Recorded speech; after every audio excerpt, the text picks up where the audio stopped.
Today I wanted to show you how I made this card with a jelly print background, and the first part that I wanted to do is show you how I made the background on my jelly plate. So I used this metallic pink, and when I put this pink down I was thinking I was going to go with an ombre. So as I'm rolling it out, I only did the one color. Once I rolled out the pink a little bit, I realized I wanted to add maybe a little bit of gold and some purple. So I went ahead and added just right on top of this. I didn't even pull a print. I just added the paint right on top.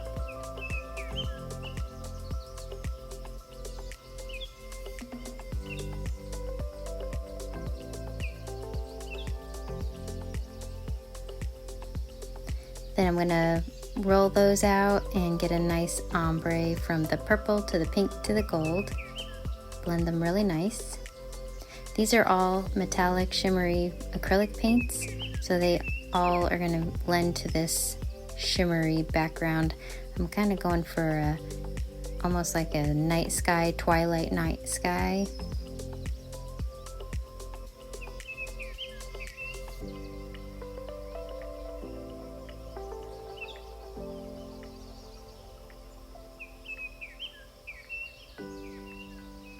And there's the nice clean print. I didn't do any textures on this one. I just really wanted one kind of solid color. Well, ombre. Next I'm using some archival gray color called Watering Can. I actually don't have archival in black. I probably would have used black if I had it. I really wanted to use this archival and see how it did with some alcohol markers. So a little story about my journey with alcohol markers.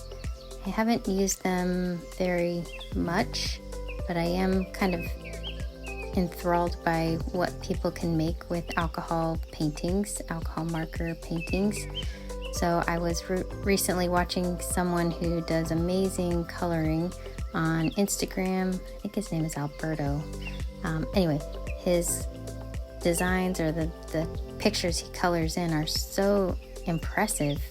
It literally, I just wanted to pull out my markers, and mine don't look anything like his. So, of course, so goes it. You try, but I think also I haven't practiced that much.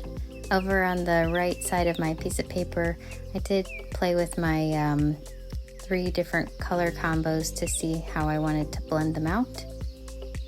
Now, as I was coloring this in, I realized my hand was in the way, so that's okay. Mostly I'm just doing beginner grade here, just outlining and adding some dots and what seemed like little feathers. So, and then I would use the lighter color to blend it back out. Nothing real complicated here, but I was having fun bringing out my markers, and I got a little more practice with blending out colors and seeing which colors I like together. I have these Prismacolors that I got from Hobby Lobby, and I don't have very many Copics, so this came in a set, and I think they're pretty similar to Copic markers. I really like them. And they have all the colors, at least a variety of colors, a light and a dark in each. And when you layer up the colors like this, you can kind of bring out darker values. I used a parrot image on Google to see what colors I wanted to use. I had this red parrot bird pulled up with some yellow and blue, and the blue kind of mixed into the yellow a little bit to make a little bit of a green. So that's the color combo I'm kind of going for on his wings here.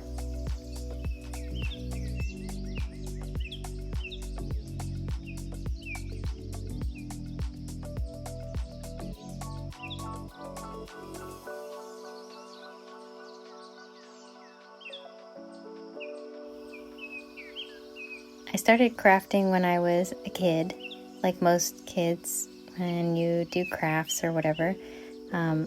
I did enjoy crafts like most kids as well, But I do remember markers being my absolute favorite, and markers were the one thing that we didn't always have many of in the house.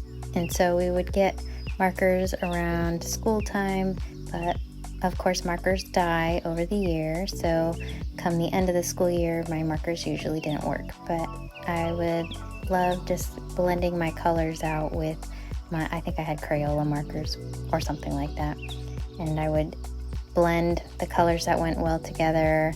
I would practice with colors that contrasted next to each other. I would even try making some browns by mixing my colors on purpose, and it was just really, really fun. So whenever I bring out my markers, it just kind of reminds me of my childhood.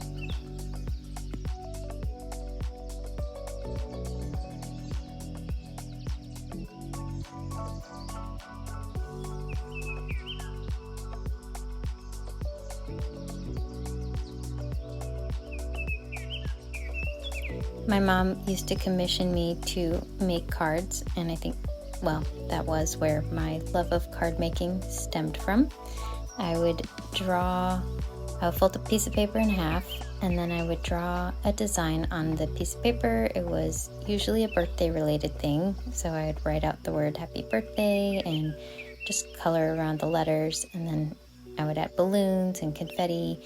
So I would make these cards just for fun. I would add shading. I loved adding shading to my words, and I loved adding shading to my little embellishment things that I was drawing on the card.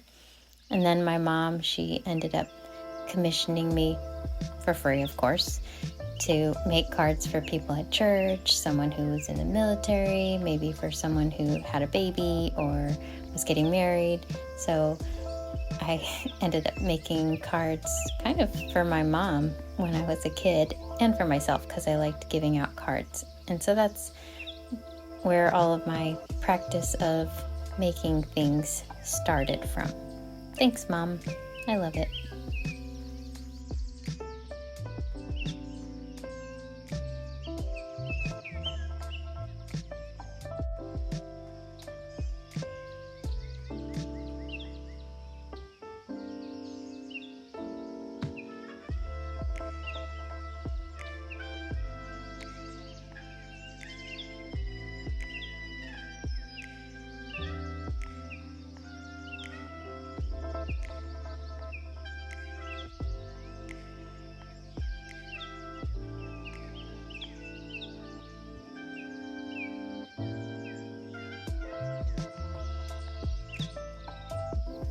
I had another memory of markers as a kid.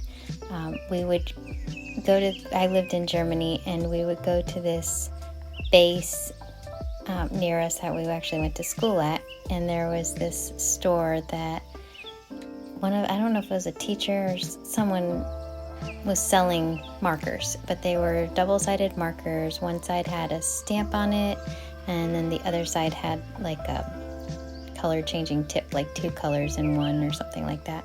And I just was so fascinated by the markers. I walked by the table and I was just drawing all over the paper, with just making all kinds of drawings on there. And the person selling them was like, "Hey, do you want to sell these with me?" And so they let me sit down with them at the table and draw out all these drawings when people were walking by. And I just remember having so much fun and making the little stamps and showing the kids what the little markers did and how cool they were and how they made the coolest little designs. So maybe that was my first sales encounter as well. So that was really fun.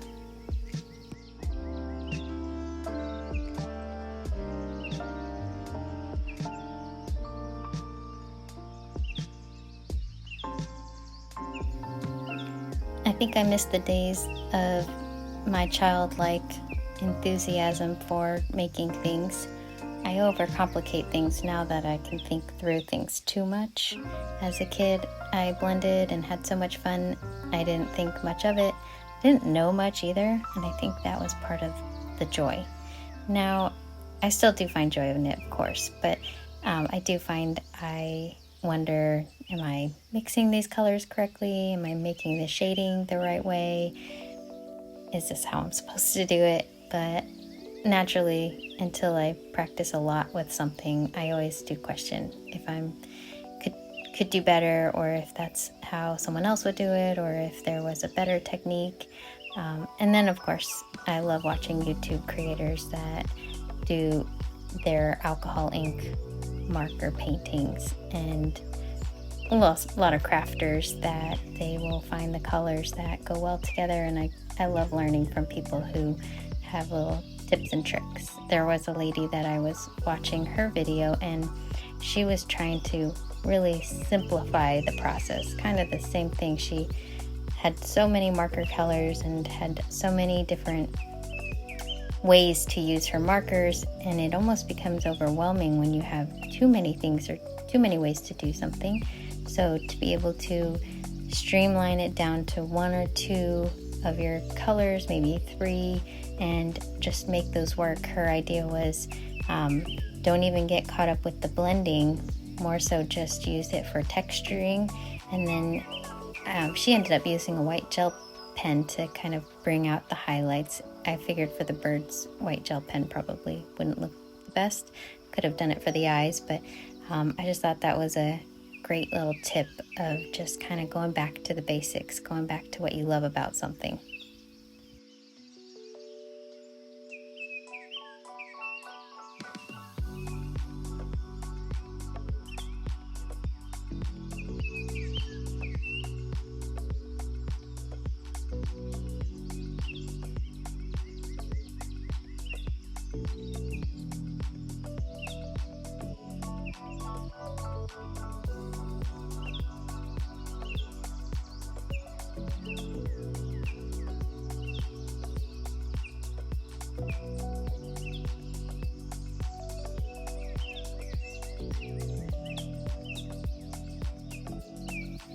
I don't really do adult coloring books, but I can see what the joy in them would be.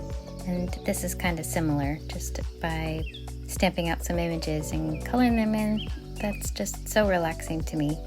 Just getting lost in the coloring is just so much fun. So if you haven't colored in a while, I encourage you to pull out your markers, whether they're alcohol markers or just Crayola markers, your kids' markers.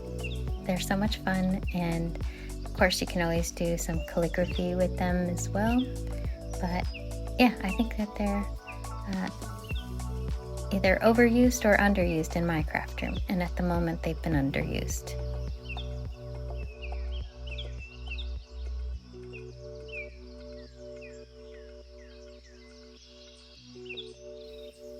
This toucan was really fun. I found another image online, and this one that I was using as a reference had a yellow, orange, and almost like a purpley pink beak, and then very bright colors. And then the black of his skin, or his feathers, actually showed the purple in the highlights. So that was my inspiration for coloring this toucan. I did see a couple of other colored ones.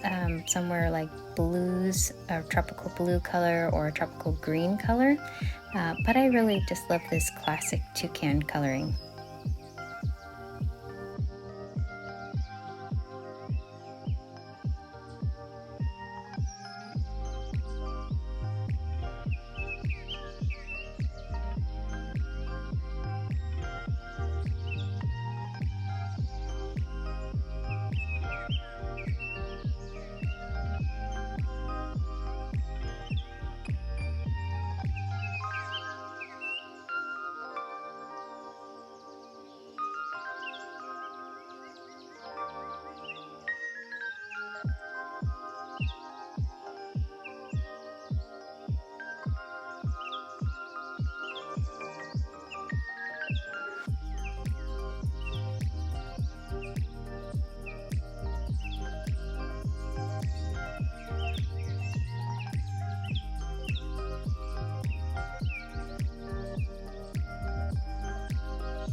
So here I'm finishing up my toucan. I have the purple highlights, and then I took a gray to some of the other layered highlights that I left on the bird.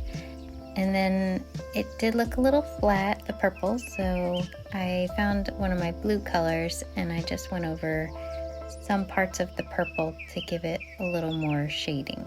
And then I went over all of the gray areas with the blue. I think the blue and purple kind of made it a better fit together.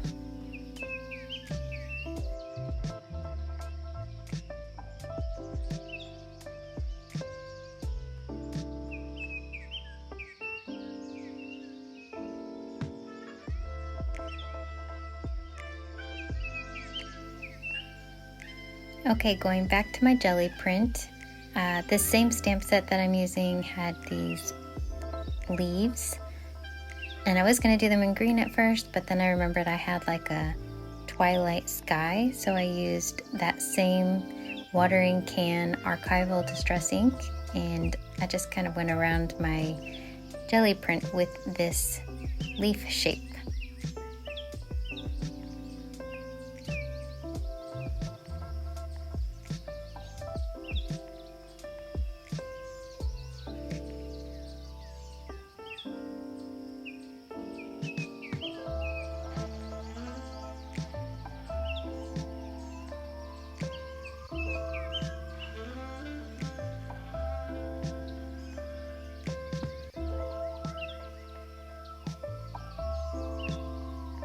Trying to figure out the right way that I want my leaves to face.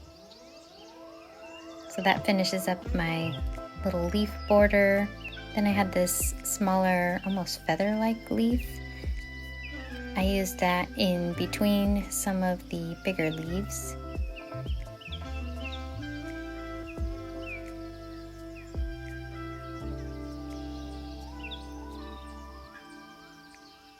I was really wanting to have like a jungle or foresty look.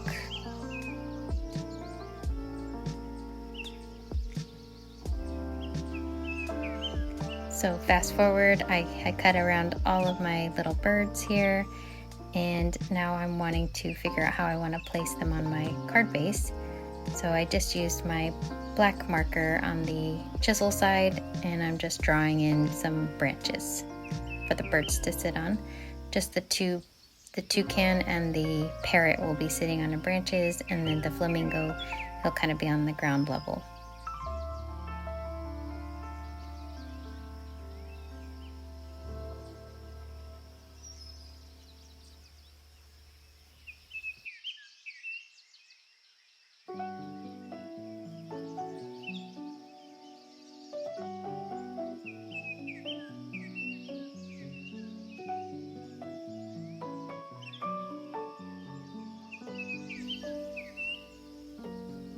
As I was looking at the back sky, I wanted something a little more jungly feeling, like those rope vines that hang down from the trees.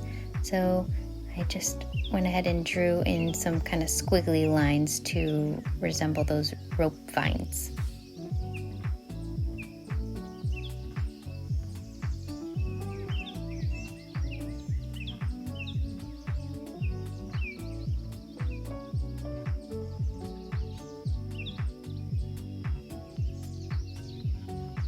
I wanted them to have a little bit of dimension from the background, so I popped them up on foam tape.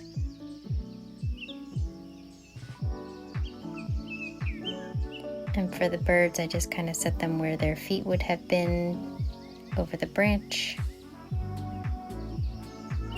The flamingo, the poor guy, is going to lose his feet, all for the sake of a card.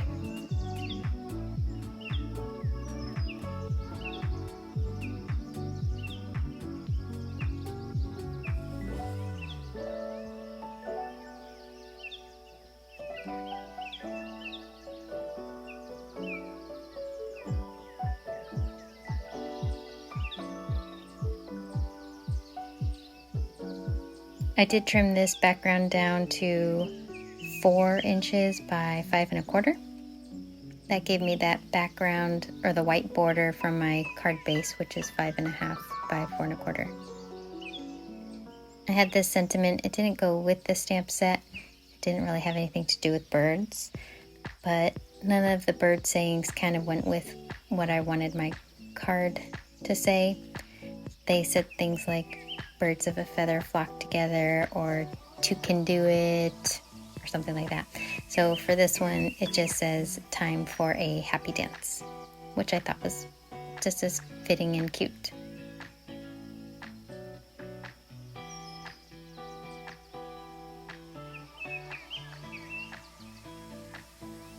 Just gonna dress up the edges of my little sentiment here.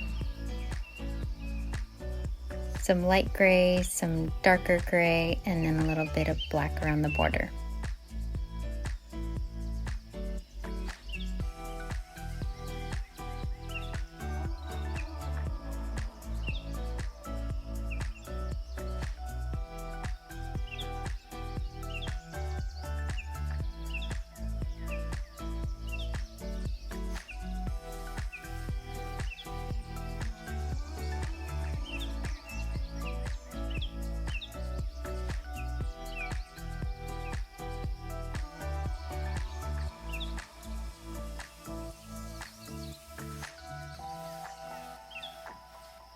Who do you like to give cards to?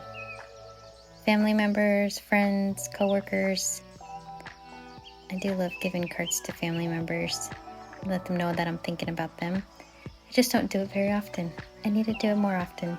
Family members, if you're watching, stay tuned. You might get some cards in the mail. I did stamp some of those leaves on the inside at the bottom just to give it a little bit of something to bring it all together. And then I realized with my little evening sky, I needed some stars in the sky. So I pulled out some of these little holographic stars in 3 different sizes. And just kind of put those in the little glossy accent blobs.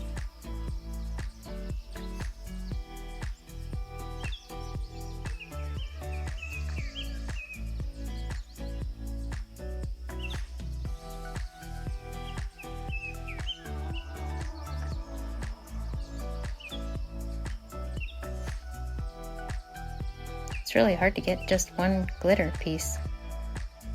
They really like to group it up.